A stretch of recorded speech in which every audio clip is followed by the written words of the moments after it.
अस्सलाम। अच्छा स्टूडेंट, हमारे पास आया सवाल नंबर 3। सवाल नंबर 3 के अंदर से हमें क्या बोल रहा है कि आपने इस सवाल का जो भी मैट्रिक्स दिया हुआ है उस मैट्रिक्स का आपने सबसे पहले तो इन्वर्स निकालना है, यानी उसकी रिक्वायरमेंट नंबर 1 है कि आपने मालूम करना है इन्वर्स ऑफ ए। बेसिकली इसको रिप्रेजेंटेशन करते हैं a माइनस 1। ठीक है, एक तो ये एलिमेंट हमने निकाला।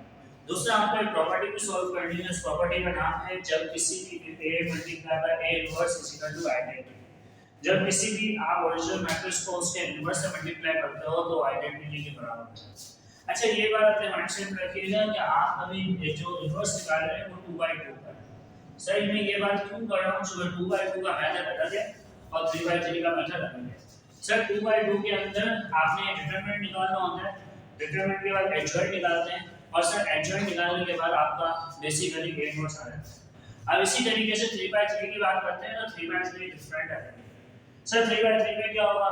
सर 3/3 में भी आप डिटरमिनेंट निकालेंगे, उसकी स्ट्रेटजी अलग है। सर 3/3 के अंदर भी आप कोफैक्टर निकालते हैं, उसकी अलग है, और फिर आप कोफैक्टर का ट्रांसपोज निकालते। ठीक है, तो अभी फिलहाल बीकॉम लेवल पे मैंने यही इस चीज को किया है और अगर मिसाल के तौर पे आने वाले वक्त में जब फर्स्ट ईयर इंजीनियरिंग की वीडियोस आएंगी तो उसमें हम 3/3 का आपको अभी फिलहाल इस वर्कशॉप को टारगेट बनाना है। अच्छा सर, अब सबसे पहले हमने a इनवर्स निकालना है। सर सबसे पहले तो अभी मैंने आपको इस चीज बताई कि we know that a inverse is equal to 1 upon determinant of a multiply adjoint of a। इसका मतलब है सर a इनवर्स आपको तब हासिल होगा जब आपके पास डिटरमिनेंट हो और जब आपके पास एडजॉइंट हो। तो आए सर सबसे पहले ये काम करते हैं। तो सर सबसे पहले मैं बोलता हूँ फॉर a डिटरमिनेंट। अब a डिटरमिनेंट कैसे निकलेगा? a के ऊपर बार एलिमेंट्स के ऊपर बार लगेगा, स्क्वायर ब्रैकेट नहीं लगाएगा।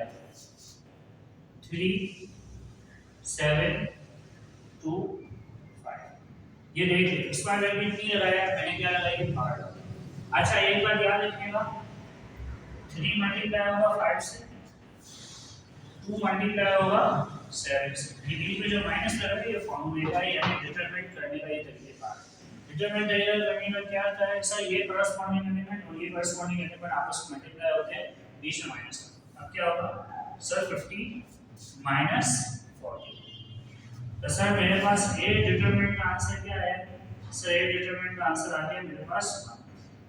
अब सर इस 1 का क्या मतलब? सर इस 1 का मतलब है कि ये जो आपके पास आंसर 1 आया है, it means determinant does not equals to 0। 0 के मध्य मुकाबले नहीं। तो ये वाला डिटरमिनेंट कौन सा है? नॉन सिंगुलर है। क्या है? Non singular. और सर याद रखिएगा, अगर ये 0 आंसर आ जाता, अगर डिटरमिनेंट का आंसर 0 आंसर आ जाता तो उसका इनवर्स आगे जाके नहीं करता। क्यों नहीं करते? उसकी लॉजिक में मैं आपको अभी सॉल्व करके तो बताऊंगा, लेकिन इसको भी अपने माइंड में रखिएगा। अब डिटरमिनेंट 1 आ गया तो रिवर्स पॉसिबल है। अब दूसरा एलिमेंट क्या निकालना था? एडजॉइंट। आंसर एडजॉइंट में निकाल देंगे। सर एडजॉइंट में क्या करते हैं? मैट्रिक्स का ब्रैकेट इस्तेमाल होता है। अब इन दोनों की जगह हम चेंज कर दें, यानी कि ये 5 आ जाए। सर इन दोनों एलिमेंट्स को मैं -1 से मल्टीप्लाई करूंगा, तो -7 एंड माइनस ये एडजॉइंट रहेगा। ठीक है, अब यहां तक हमारी कहानी हो गई। अब दोनों एलिमेंट्स तैयार हो गए, ए डिटरमिनेंट भी आ गया और ए एडजॉइंट भी आ गया। अब ए इनवर्स निकालना है।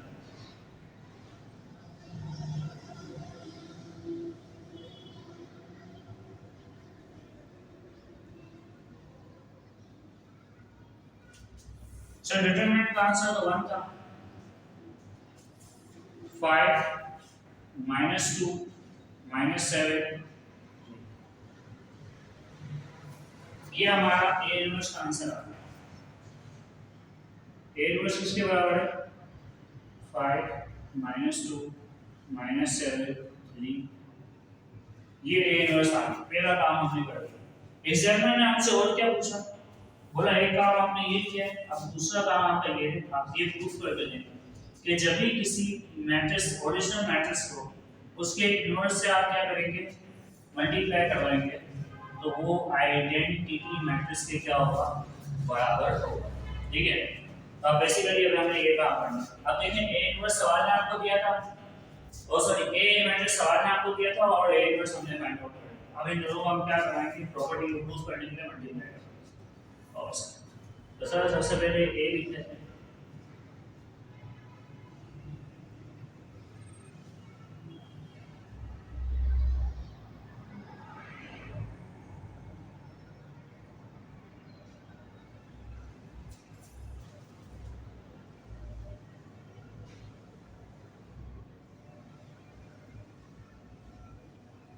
अब सर मल्टीप्लाई करने का वही होगा, पहले मैट्रिक्स, पहला मैट्रिक्स में स्क्वायर मैट्रिक्स है 2 2 2 का, दूसरा भी 2 2 का। तो सर इसका मतलब है कि पहले मैट्रिक्स के कॉलम दूसरे मैट्रिक्स की रो के बराबर है। इट मींस जो आंसर भी आएगा वो किसमें आएगा, उस स्क्वायर में।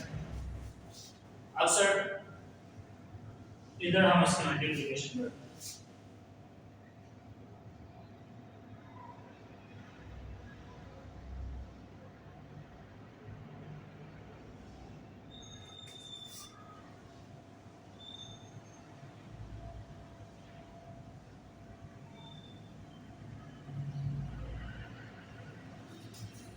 सर वही वाली बात, रो कैसे लिखते हैं, सर रो को लिखते हैं हॉरिजॉन्टल में, तो रो क्या है 3 2।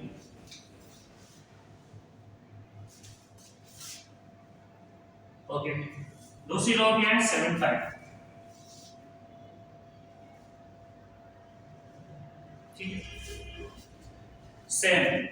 दूसरी कॉलम हमारे पास क्या है 5 7, 5 7। और सर कॉलम को हम कैसे लिखते हैं, वर्टिकल अप्रोच, 5 7। इसके बाद -2 3, -2 3 -2। अब सर एक चीज याद रखिएगा, मल्टीप्लाई करें 15 -40 35 -35 -6 +6 -14 +15। जब आप इसको वाइंड अप करेंगे देखिए इसका आंसर क्या आता है 1 0 0। ठीक, और हमको पता है कि ये किसके बराबर है, सर ये आइडेंटिटी के बराबर है। तो हमने क्या कर दिया, बेसिकली इस प्रॉपर्टी को प्रूव कर दिया। Hence proof when horizontal matrix multiply with inverse matrix is equal to identity matrix। ठीक है, तो ये भी आपके पेपर में आता है और इस वाले एरिया को आपने करना है। नॉर्मली बात हुआ तो ये एरिया कवर है, कभी सिर्फ ए इनवर्स मांगता है, कभी ए इनवर्स के अलावा वो आप लोगों से प्रॉपर्टी प्रूफ करने का ले लेता है, तो ये दो करवा सकते हैं। सर जो दूसरे दिए गए एलिमेंट्स ऑफ मैट्रिक्स और मैट्रिक्स आपको वो एकदम सेम स्ट्रेटजी से ऐसे सॉल्व होंगे, वो आपने करना है। ठीक है, वालेकुम अस्सलाम।